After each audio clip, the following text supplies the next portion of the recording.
Hey guys, James with Torches and Tactical, and today we're going to be reviewing the NEXTORCH E51C. Now I am going to be doing this in a little bit different style than I'm used to, so leave a comment down below and tell me what you guys think. So like I said, this is the E51C, and it's an EDC light from our friends over at NEXTORCH. They sent this over to me to take a look at for a little while and review. So this uses an Osram P9 emitter to shine out 1600 lumens, and that's going to shine out at a distance of 205 meters. Now that is all powered by one 18650 cell, also provided.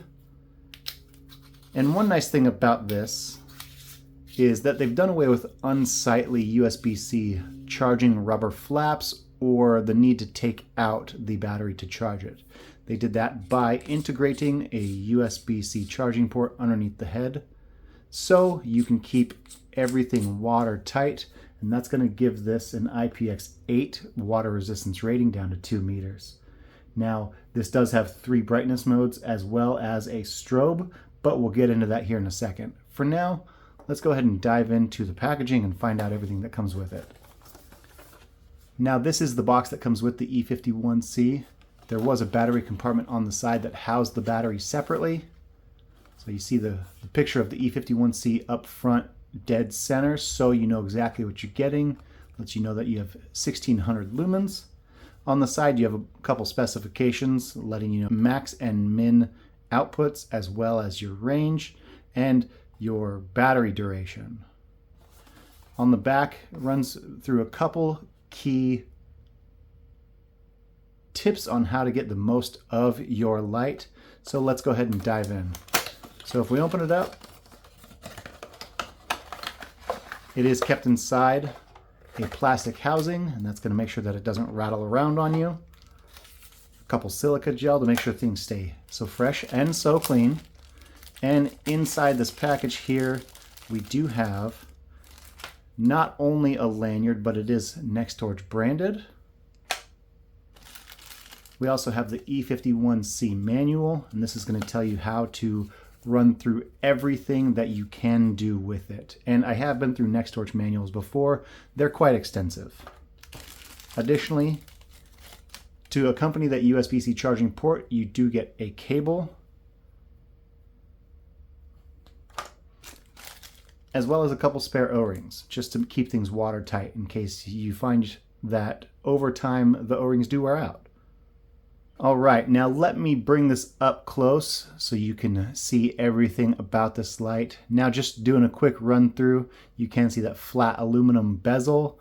There are 8 ridges machined into the head of this, so if you have it sitting on a counter or in any particular area, it won't roll around on you. In addition to that, behind that there is a battery indicator, and that's going to let you know what the battery is at. On the battery tube as well as the tail cap, you do have a nice square machining, and that's going to give you a lot of grip and aid in the removal of that tail cap if you need it. Additionally, you do see the NEXTORCH logo here, as well as if you look very closely on this pocket clip, you can see the NEXTORCH logo there as well. Now that pocket clip is not very deep and it's not two-way, but it does serve its purpose well. Putting it inside my jean pocket, you are able to see quite a bit of the tail cap sticking out, but ultimately it makes for a quick draw of the light if you ever need it.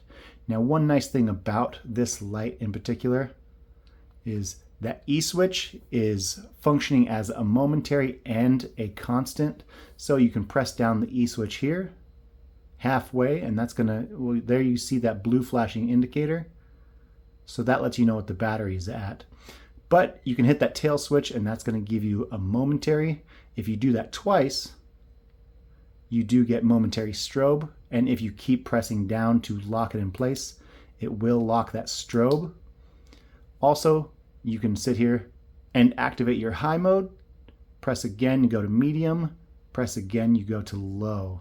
So you do cycle through with half presses, and then you can press down all the way on that tail switch, and that's going to lock it in place. So just one more take here. You do have high, medium, low, and if I want to lock it into low, I just press down a little harder to lock it in place. NEXTORCH has been fantastic as far as their user interface goes, and I've always been able to figure out exactly what's going on and how to access every feature of it without having to look up a manual. And I have to say thank you, NEXTORCH, for something like that. And that's going to make sure that anyone who picks up a light, regardless of the circumstance in which they need it, they're able to get through and get to a setting they can use quickly.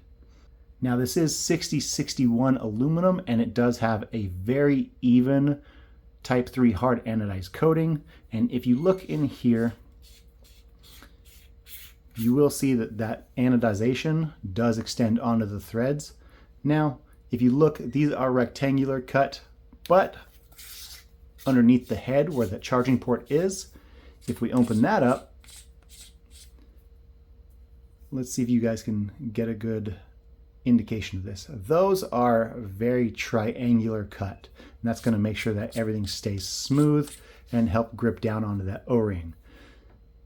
Now moving back towards the tail end, you can see these saddles that are machined into it, or a U-groove, if you will, and those are going to allow, if you need to, you can tail stand your light. However, since it's not a right angle, you're only going to get that light shining straight up. So if that's what you need, it does work very well. For the overall dimensions, this is 139 millimeters long, and the head comes in at 27 millimeters at its widest. Now that is ridge to ridge for these roll flats. On top of that, the body does come in at 23 millimeters.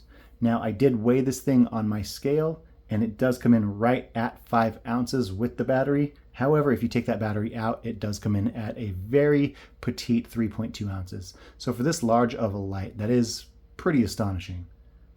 Now I have 40 acres, and I've been using this literally for every purpose I need a flashlight for, and it's served me very well. However, you can use it for a number of things.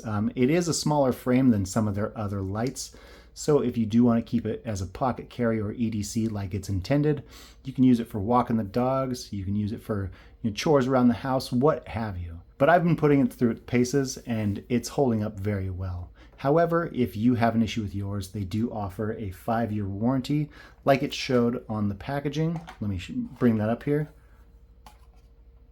They do offer a 5-year warranty on their lights, and they'll take care of you if anything does happen.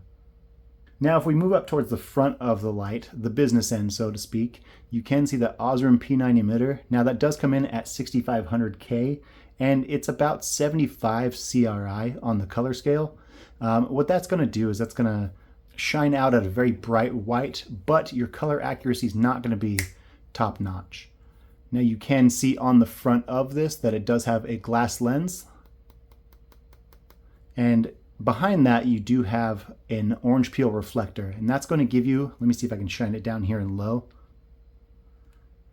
You can see a very soft hot spot, and this extends all the way out. So looking at it up close, it looks near identical to how it appears when you shine it at a farther distance, but I'll show you guys that here in a second. If you'd like to see this side by side with a comparable light, so here we have the NEXTORCH E51C, and we can compare it to the Brynite PT28. So eerily similar in size. One is quite a bit more glossy than the other, but both these are rated at 1600 lumens.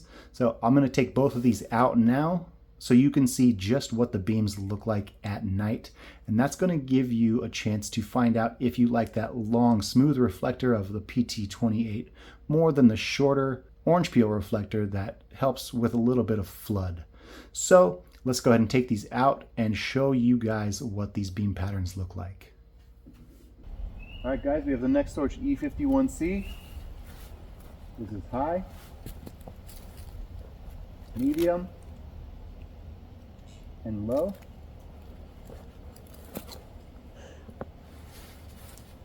And to compare, we have the Brynite PT28 Oathkeeper.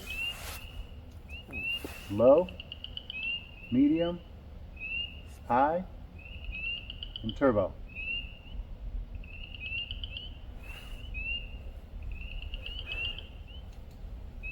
All right, guys, we took both the PT28 and the NEXTORCH E51C out and tell me what you guys thought of the differences between them. Both coming in at around 1600 lumens. I'm curious what you guys thought about the differences in the beam pattern between these. So one thing I do want to touch on real quick is this battery. I did show you that it was an 18650 cell, and when I was charging it, I was able to get 1.75 amps charging, and that means from the time it went dead to full, it only took me 1.5 hours. Now this doesn't have a USB-C power bank feature or anything like that. The UI is very bare bones, but that's because NEXTORCH focuses on the tactical use of lights over making sure that you have fancy auxiliary lights or, you know, a vibrating battery indicator, stuff like that. But in terms of that battery indicator, I did show you when I turned it on earlier, it was flashing blue. So if that battery indicator when you turn it on is blue, that means you're between 75 and 100% battery. If it flashes blue like this did,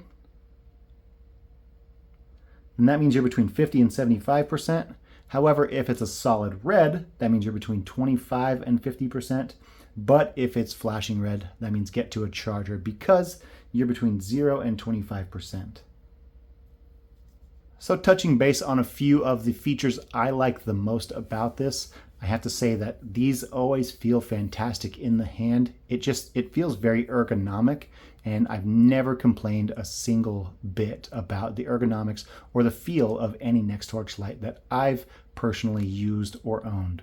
Now, this is no different than that. It gives you a very, very nice feel. And like I said, I've been wearing this thing out. I've been putting it through its paces, and it still looks very, very, very good. That, I think, is attributed to the fact that they do lay on an extra thick coat of that Type 3 hard anodized coating. And all in all, frankly, I'm not a fan of the super high temperature of the Osram P9 emitter, and that's held true with any light I've used, whether it be a NEXTORCH or a Wubin or even a Sovern. One thing I do like though is the fact that that hot spot is not so pronounced and gives a little bit more flood over focusing solely on throw. So down in the comments, tell me what you guys think about this, how it compared to that Brinite PT28, and ultimately, if you guys like this style of review. Thank you guys so much for being with me today, and I'll see you in the next one.